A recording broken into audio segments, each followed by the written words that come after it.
use your teacher voice. Good evening, everybody. Hi, guys. How are you tonight? Have a seat.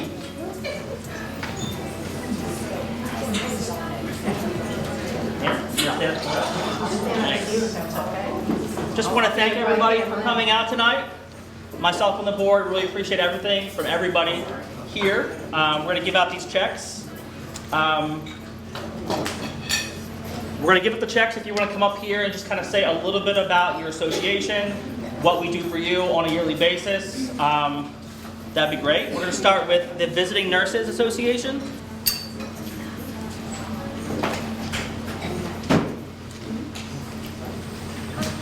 Thank you so much. Yeah, so this is Sarah from the Visiting Nurses Association. Hi, everyone. Hi. Tell everybody a little bit about, Okay, sure. what we do for you on a So, yearly. as many of you might know, Visiting Nurses has been providing a medical home care services to the community for close to 100 years. I was just talking to my executive director before I came here. I'm like, is it 99 years? Is it 101 years? I'm not quite sure, but 2 years ago we actually had a big celebration of almost 100 years, and we are very proud to be helping the community. We are a nonprofit, which means we try to help everyone. That means the underinsured as well. And every little bit counts, as everyone knows. This money will help us to provide dementia screenings, blood pressure screenings, flu clinics, public health education, and also telehealth, which is a way of monitoring people's vital signs remotely and keeping them safe in their home. Everyone wants to age in place at home, and that's our goal. So this is really going to make a difference, and we're so grateful. Thank you so much. Thank you. Thank you. Thanks, everyone. All right, next is, let's see here, Jane from A Little Compassion.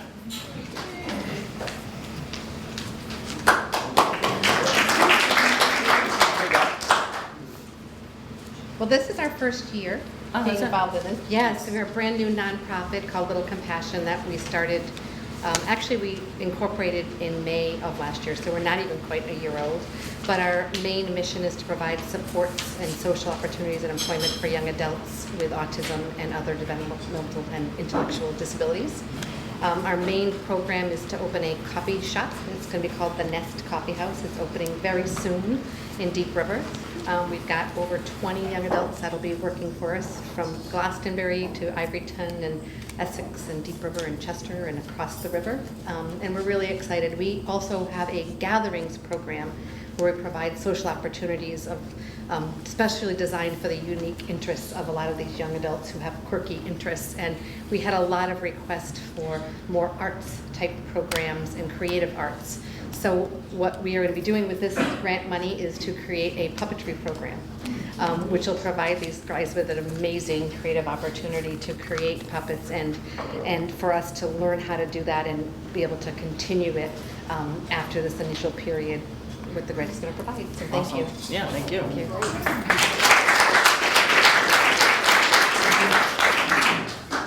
Camp Hazen?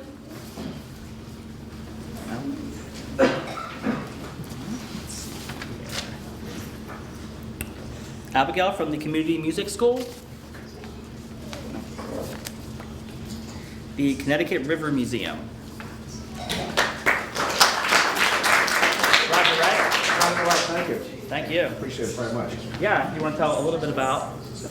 Thank you very much. This is terrific, and we very much appreciate it. Among other things, the Connecticut River Museum conducts education programs for 5,000 or 6,000 Connecticut students around the state, and this money here will be earmarked for those school districts which can't afford in a normal year a field trip to the museum. And we have a fund set aside to make sure that those kids can come and take advantage of our resource on the Connecticut River. Thank you very much. Thank you. Thank you very much.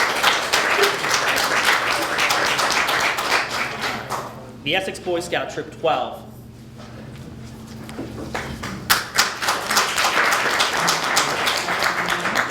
Thank you. representing the Boy Scout troop from Essex. I want to thank you very much for your generous donations now and over the past many decades. The money that we receive from you helps the kids that can't afford maybe to go to summer camp, camping trips, different Boy Scout programs, and very much appreciated by many kids in our town, and we really appreciate everything you do for us. Awesome. Tell you want to say anything? Thank you very much for the Yeah. donation. No problem. Thanks again. Thank you.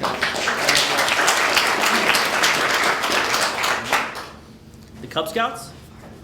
Charles? Hey. Thank you. Thank you very much. So I'm Charlie Legas. I'm the den leader and the committee chairman for the Essex Pac-4 Cub Scouts. We've got 13 youth participating in Scouts this year, and 3 actually going to cross over to Boy Scouts this year. So with our fundraisers that we do, we support our activities. The youth groups, we primarily focus on health, environment, outreach, the outdoors, and community service. And we generally like to earmark these funds from the Essex Community Fund for the same as with the Boy Scouts, for those youth that might not be able to participate without the assistance. So we greatly appreciate it. Thank you. Thank you.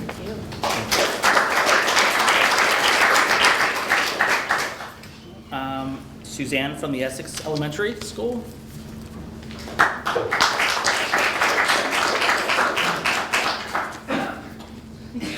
Thank you.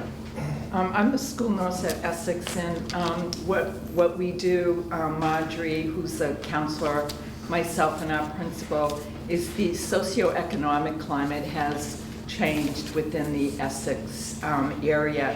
So we have our share of students who are in the lower income bracket, and this is like the most wonderful thing because with this, we are able to give the kids at least 1 week of camp through Park and Rec, which is wonderful because for some of these children, it's the only thing that they really do during the summer. And I work diligently with the parents, and I'll call them, and everything's anonymous, and I make sure that the child can go, and if they can't go, we do have some funds available. Some kids are able to go for a second week, and you have no idea what it means to these kids and families. It really does my heart good to see that. So I thank you very much for this. Yeah. Thank you. The Essex Housing Authority, Tammy? Thank you. Okay. I don't want to sound like a broken record. I usually say the same thing, but it does the same thing every year. It allows us to have a resident service coordinator, which actually helps the residents with all of their paperwork, whether it be for their recertification to stay in the housing they live in, whether it means to get food stamps, insurance, secondary insurance, whatever. It also provides a wonderful opportunity for social events for the people at Essex Court. Essex Court is 16 Main Street, Sunnybrook, low-income housing, and I mean, there's people from all ages to, because it's young and disabled, state certified, up to, I think my oldest is 90-something. Every Wednesday, I cook a lunch for them. I'm very proud to say I went to Big Y last week and spent $106 and got enough food to serve them 6 weeks of meals. So I go for the buy one, get 2 for free. Because they like me to write what we're having for lunch. That matters, who signs up and who doesn't. So this money just helps to have a resident service coordinator and to help pay for social events for them. One being a lunch every Wednesday, a hot lunch.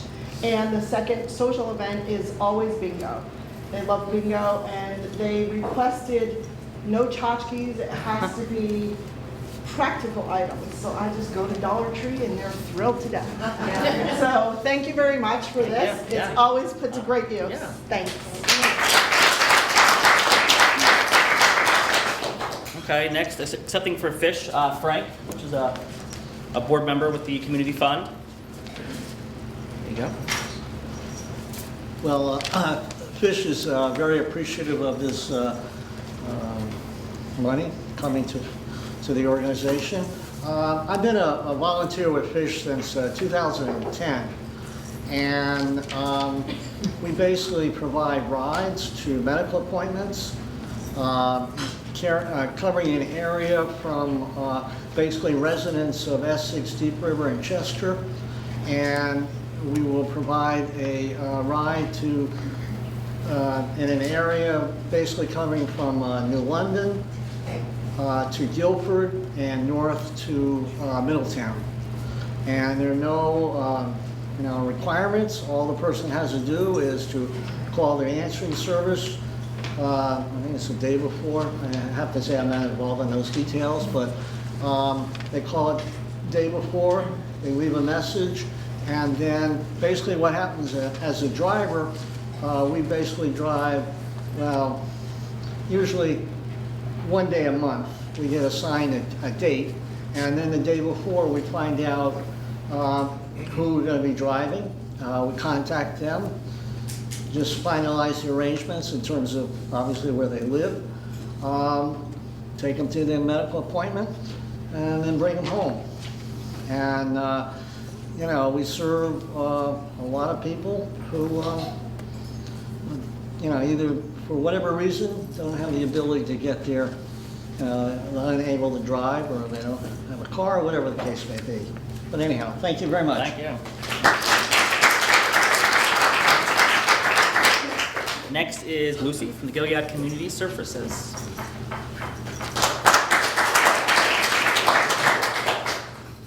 There you go. Thank you very much. Thank you. I'm actually not Lucy, sorry to disappoint, I'm Kim.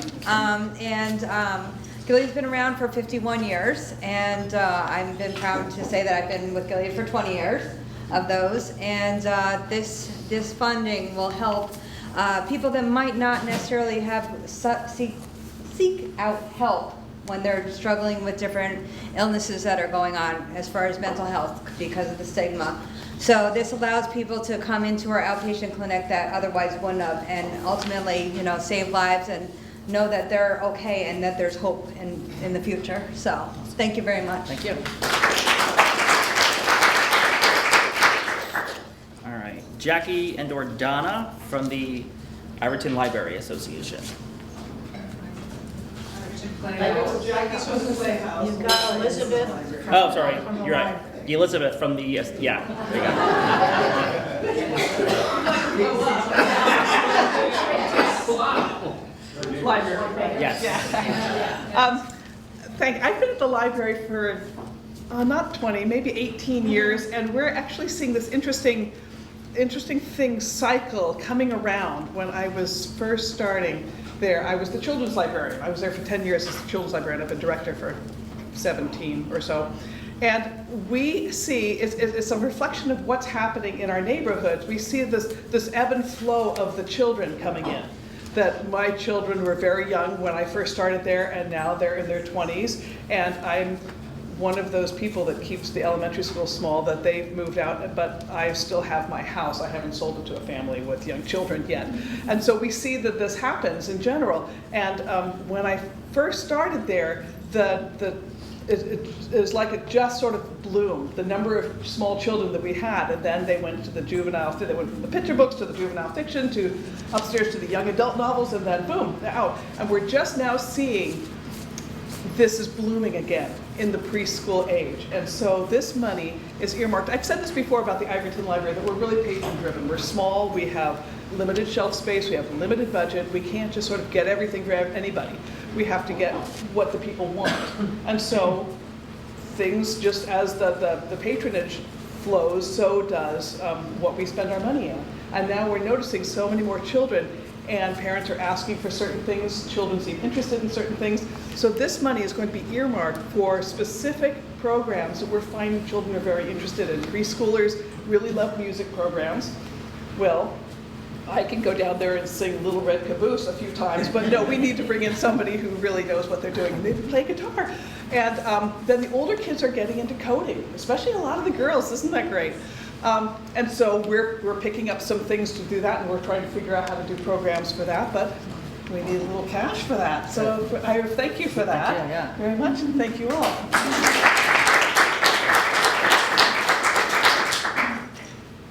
All right, Jackie. I mean, I And go Donna. by Eddie, you can just call me. Here you go. Thank you. Hey, I'm here from the Everton Playhouse, and I want to say thank you to the Community Foundation. We've had a long and wonderful relationship, and this money actually helps us with our community partnerships. We do quite a lot of different partnerships. We do free tickets for cancer patients and their families through a program called Little Wonders, and we also do educational programs for schools. When I started at the Playhouse 30-some years ago, schools would buy tickets and have buses and come see shows, but apparently schools don't have any money anymore, so we have to give them free tickets, and we actually have to pay for the buses to get them to come see a show. Thanks to Krista May over here and our amazing staff at the Playhouse, we've managed to hustle enough to get, we have 10 schools coming to Guess Who's Coming to Dinner, which is phenomenal. But this will help pay for the tickets for the students, and we're very grateful to them for that. Thank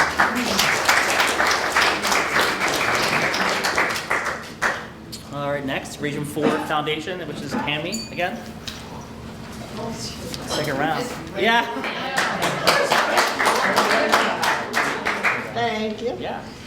Region 4 Foundation is an organization of a lot of actual alumni that came from this school district. And our main purpose is to give back to John Winthrop and Valley things that are not covered in the budget. Years back, we helped Valley TV get started. That is one of Rick's favorite things that we've started. But each year, we have the principals from John Winthrop and Valley come to our meetings, and the teachers actually that submit things. We've done some stuff for robotics, we've done books, we've done routers, we've done all kinds of things that are more like a trial program. And then once it's up and running, we will not fund them again. We say you have to get it worked into your budget. So what this will help us do is fund stuff at John Winthrop and Valley Regional High School for stuff that is not covered in the budget. So thank you very much for your help with that. Thank you. And hopefully the next year, if it works out well, it's in the budget. Good. So thanks.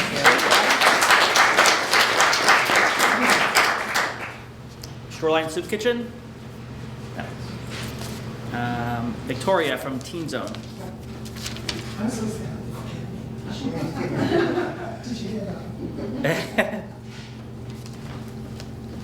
Thanks, Victoria.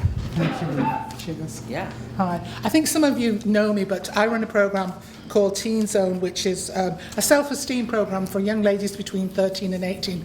Majority of them come from dysfunctional families, and they'll come in. It's an 8-week program, an hour and a half each night.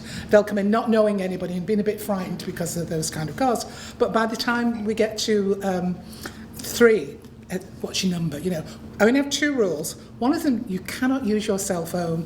If you do, I'll take it off you. And the second one is you will respect whoever's in the room, and you'll certainly respect whoever's doing the actual presentation. And it seems to work pretty well. And I was saying to Jean, I've got some girls that I've had 7 years ago who still come out for dinner with me.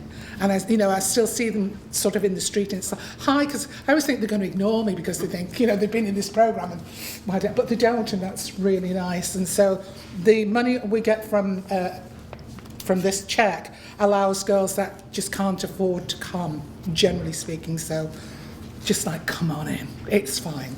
Good. And I just want to thank Darwin and Jean, actually, and a few others from Essex Community Fund who, when I've been looking for, sometimes because I try and use professionals, I can contact them and say, do you know somebody who does X?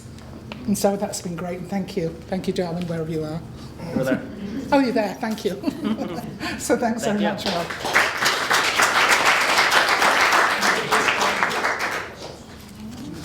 Allison from Tri-Town Youth.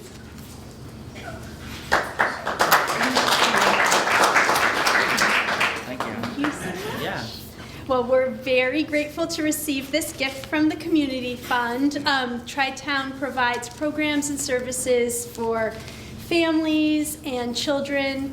We work with all of our schools in the area very closely, and we also offer support to parents. And the funding that we receive from the Essex Community Fund helps support a full-time marriage and family therapist who is on staff to work with parents and adolescents, and she's particularly good with young girls, and we've been seeing an uptick in rates of depression in our community as others in the country have seen that as well. And so she's a wonderful advocate for young people, and she will keep on doing tremendous work. So we're grateful. Thank you. Thank you. All right, last but not least, Valley TV. Chris or Brad? Yes. Both of you guys? Yeah. How are you? Thank you very much. Yeah. So I'm Chris LaQuire, Brad Pittman, and Ella. We're here. She's our new member this year, so we're happy to have her. So I got to say, we will not be Valley TV without the Essex Community Fund and the Region 4 Education Foundation. Without your support, we will not be in existence. As you know, TV equipment's expensive, microphones are expensive, and every year technology changes, and we're trying to stay ahead of the curve. So this year, what we're trying to do over the summertime, we're setting up wireless broadcasting. So right now, students are going to be able. Well, right now we can only film in the gym and in the auditorium to wireless or it's to broadcast our volleyball games and basketball games, concerts live. So if you tune into Valley TV Live, you could watch these events live on YouTube. On YouTube, and it's great. We get emails all the time from parents in Singapore, or be able to watch their child live watching their games, and it's archived for them to go back and look at the replays and whatnot.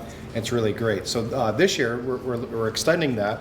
We're trying to move into wireless broadcasting. So now the cameras are going to be wireless instead of wires plugged in, and we're going to be shooting football games, lacrosse and other events that are happening outside the school. So. I get choked up. It's just a great thing for our students. It's a great thing for the community, and it's just great all around. I don't know if you want to say anything. Yeah, we're delighted and grateful to everyone for the support.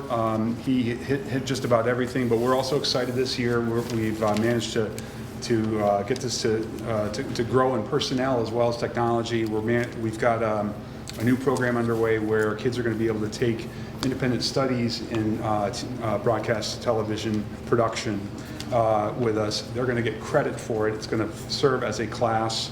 So that means not only can we go to more places around campus, as Chris mentioned, but we can also get to more events. So we should have a larger presence going forward on our YouTube channel, be able to get out to something, hopefully at least one good quality broadcast per week. And we can't wait to put the new technology to use. We'll still be using the old stuff in the gym where it's all wired up, and that's largely thanks to the Region 4 Education Foundation that we got that going. But the next step is right upon us, so we're very excited. And right now we just hit our 400th video on YouTube, so it's it's great. So yeah, Valley TV Live. Go subscribe. Yeah, Valley TV Live. Yeah. Thank you. All right, well, I definitely wanted to thank everybody for coming out again. And I wanted to introduce the board as well, if that's okay with everybody. I'm Rob. My name's Rob. I'm the new president here at the Community Fund. We have my colleague Melissa. She's the new treasurer. Darwin, obviously everybody knows Darwin. He's on the board as well. Frank is a new board member as well. Pam, Ann, Adrian, and Pam. Jean. All right, that's it. You guys have anything else to say? You're good? Thank you guys.